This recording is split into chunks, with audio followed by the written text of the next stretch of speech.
Let us learn multiplication of any two-digit number with 11. It is extremely simple.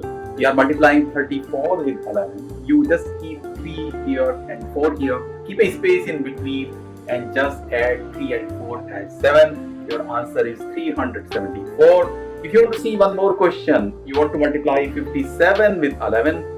You keep 5 here, you keep 7 here, and you do a total of 5 and 7, which is 12. However, in the middle digit, a two-digit number has come, so you just take 5 and 1 together. Your answer will become 627. If you want to multiply 11 with 11, keep 1 and 1 separate and keep the total of 1 and 1, which is 2. Your answer is 121. If you want to multiply 48 with 11, 4 and 8 are kept separately. Total of 4 and 8 is 12, which is kept here. However, it's a two-digit number and your answer will become 528. 4 and 1 you have added together. You submit this question.